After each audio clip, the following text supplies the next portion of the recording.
સુધા નાસ્તો બનાવી રહી હતી. નાની દીકરી પિયા કાર્ટૂન જોઈ રહી હતી. પતિ રાકેશ વોટ્સઅપ સાથે રમી રહ્યો હતો. લગભગ રોજનું આ જ રૂટીન હતું. સુધા પસીનું લૂછતા લૂછતા પરાઠા બનાવી રહી હતી. સાડીના છેડાથી પસીનું લૂછતી એ ડાઇનિંગ ટેબલ પર પરાઠા મૂકી બોલી, ચાલો ચાલો, નાસ્તો તૈયાર છે. નાની પિયા ઉછળતી ટેબલ પર આવી ગઈ. રાકેશને એને ફરી બોલાવ્યો. આ પણ રોજનું રૂટીન હતું. 2-3 અવાજ પછી જ રાકેશ આવતો. બધા ટેબલ પર ગોઠવાઈ ગયા. સુધાએ ચા રેડતા કહ્યું, રાકેશ, મને 10,000 રૂપિયા જોઈએ છે. રાકેશ તરત તાડૂક્યો. શા માટે આટલા બધા પૈસા જોઈએ છે? સુધાએ કહ્યું, જો કે મારે તને બતાવવાની જરૂર નથી, પણ બતાવું છું કે મારે આ પૈસા મારી મમ્મીને મોકલવા છે, કારણ કે એમનો ફોન આવ્યો હતો. એમને દવા દારૂ માટે પૈસાની જરૂર છે. રાકેશ બોલવા લાગ્યો, તારે ક્યાં કમાવા જાવું છે? તને ક્યાં ખબર છે કે પૈસા ઝાડ પર નથી ઉગતા? કેટલી મહેનત કરવી પડે છે 1 રૂપિયો કમાવા માટે, એની ખબર છે? ઘરમાં બેસીને શેઠાઈ કરવી સહેલી છે. તમને ઘરમાં બેઠા બેઠા કામ જ શું હોય છે? બહાર જઈને કામ તો પુરુષોને કરવા પડે. ઓફિસમાં કામ કરવાનું સહેલું નથી. ઘણું બધું સહન કરવું પડતું હોય છે. સુધાને આવા જ કોઈ જવાબની આશા હતી, પણ આજે એને આ વાતનું ખૂબ દુઃખ થયું. એ ચૂપચાપ રસોડામાં ગઈ અને એ જ સાડીના પાલવથી આંખો લૂછી નાખી.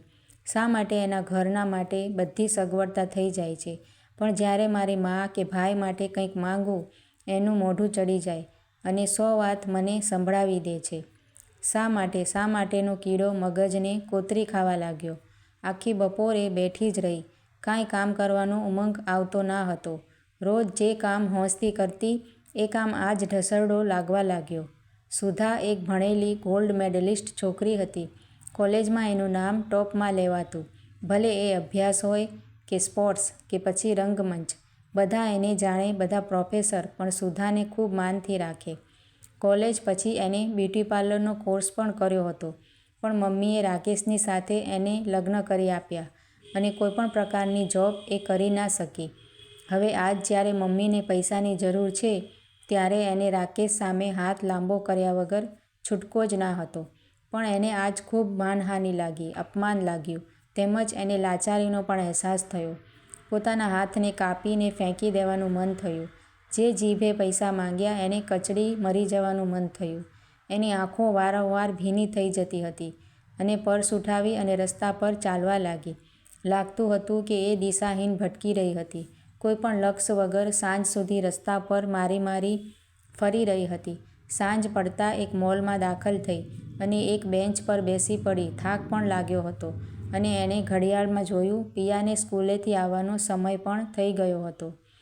એણે ઊંડો શ્વાસ લીધો અને ઊભી થઈ. પગ ઉપડતા ન હતા, પણ ઘરે તો જવું પડશે. એટલામાં એની નજર સામે બ્યુટી પાર્લર પર પડી. અનાયાસે એના પગ એ તરફ વળી ગયા, જાણે ભગવાને માર્ગ સૂઝાડ્યો. એ અંદર ગઈ અને એક મેડમ કાઉન્ટર પર બેઠેલા, બોબ હેર, સુંદર ડ્રેસ પહેરેલો, ગોરી ગોરી લાગતી આ મેડમ પાસે પહોંચી ગઈ. એણે પૂછ્યું, અહીં કામ મળશે? મેડમે કહ્યું, અરે હા, તું શું બ્યુટીનું કામ જાણે છે? સુધાએ કહ્યું કે હા, મેં કોર્સ કરેલો છે અને હું BA પાસ પણ છું. તમે મને જો 10 થી 5નું કામ આપશો તો તમારી મહેરબાની થશે. હું એક દીકરીની મા પણ છું. મેડમ ખૂબ સારા સ્વભાવની હતી. એણે કહ્યું, તારો બ્યુટીના કોર્સનો ડિપ્લોમા લેતી આવજે. હું તને સારી પોસ્ટ પર મૂકીશ. કારણ કે જેણે કોર્સ નથી કર્યો એને હું સારી વ્યક્તિઓના ઘરે ના મોકલી શકું, પણ ડિગ્રીવાળી સ્ત્રીની મને જરૂર છે. બસ સુધાના જીવમાં જીવ આવી ગયો. બસ હવે હું કામ કરીશ. ઘરે બેસીને શેઠાઈ ખૂબ થઈ ગઈ. જિંદગીને પરાવલંબનથી ખૂબ જીવી. હવે હું સ્વાવલંબી બનીશ અને રાકેશને ખાલી બતાવી આપવા માટે નહીં, પણ રાકેશને પણ પૈસા ટકાથી મદદ કરી શકું તેના માટે. બસ રાકેશના બધા સમય સાચવી લઈશ અને પિયાને પણ સરસ પ્રાઇવેટ સ્કૂલમાં દાખલ કરી શકીશ. એના બધા શોખ પૂરા કરી શકીશ અને હું પણ માથું ઊંચકીને જીવી શકીશ. મારો હાથ હું હંમેશા ઉપર રાખીશ. કર પર કર કર, પણ કર તર ના કર, એ કહેવત યાદ આવી ગઈ. સુધા હસી પડી. કેવા સપના જોવા લાગી હતી. હજુ ઘરે તો જવા દે, રાકેશનું શું રિએક્શન આવશે એ તો જોવા દે. સુધા ઘરે પહોંચી ગઈ. ચહેરો વસંતની જેમ ખીલી ગયો હતો. સવારના ધોધમાર વરસેલી આંખો હવે કોરીકટ થઈ ગઈ હતી. હોઠ પર સ્મિત રમી રહ્યું હતું. રાકેશના આવવાની રાહ જોવા લાગી. રસોઈ પતાવી પોતાનો ડિપ્લોમા શોધી કાઢ્યો અને આવતીકાલની રસોઈની પણ તૈયારી કરવા લાગી. રાકેશ આવ્યો એટલે સૌ સાથે મળીને જમવા બેઠા. વાસણ ભેગા કરી મૂક્યા. કામવાળી સવારે આવી વાસણ ધોઈ જતી. બધાએ સોફા પર જમાવ્યું એટલે સુધાએ કહ્યું, રાકેશ, આજ હું મોલમાં ગઈ હતી. ત્યાં એક બ્યુટી પાર્લર હતું. ત્યાં જોબ મળે છે. હું પાર્ટ ટાઈમ જોબ કરી લઉં.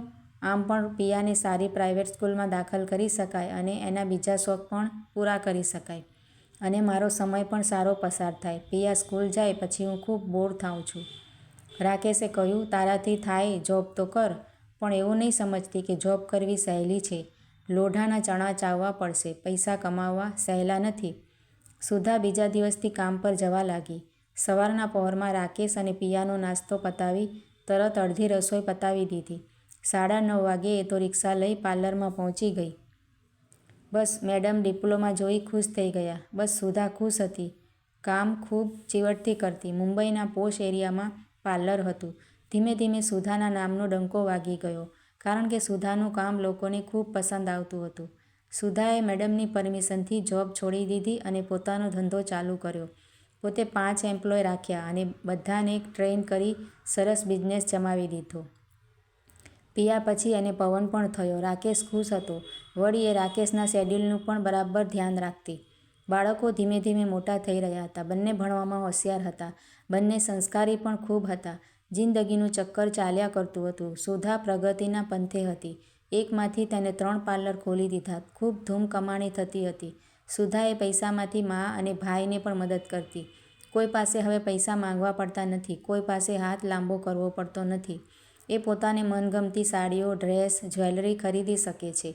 એ મોટી મોટી સંસ્થાઓમાં દાન પણ કરે છે. સુધાને દ્વારે આવેલો માણસ કદી પાછો જતો નથી. એ માણસના ચહેરા પરથી ઓળખી જાય છે કે કોણ જરૂરતમંદ છે. કોઈનો હાથ લાંબો થાય એ પહેલાં એ પોતાની હેસિયત પ્રમાણે આપી દે છે. સુધા ખૂબ ખુશ હતી કે એને બંને બાળકોને ખૂબ સારી તાલીમ આપી અને બંનેને ગર્વ થાય એવું જીવન પોતે જીવ્યું. રાકેશ પણ હવે સુધાને ખૂબ જ માન આપતો હતો. એટલું જ નહીં, પણ કાનની બૂટ પકડી લીધી કે સ્ત્રી ઈચ્છે તો એક દુર્ગા પણ બની શકે છે અને સરસ્વતીનું સૌમ્ય રૂપ પણ બની શકે છે. પિયા તથા પવનની વિઝિટ કરવા રાકેશ અને સુધા વારંવાર અમેરિકા આવે છે અને પવન અને પિયા બંને સુધાને મહિનાના $500 આપે છે. સુધા ઘણી મનાઈ કરે છે, છતાં બંને કહે છે કે અમારી મમ્મીએ અમારા માટે શું નથી કર્યું. આ $500ની તો કાંઈ કિંમત નથી અને અમારી મમ્મીની લાગણી અને કુરબાની આગળ.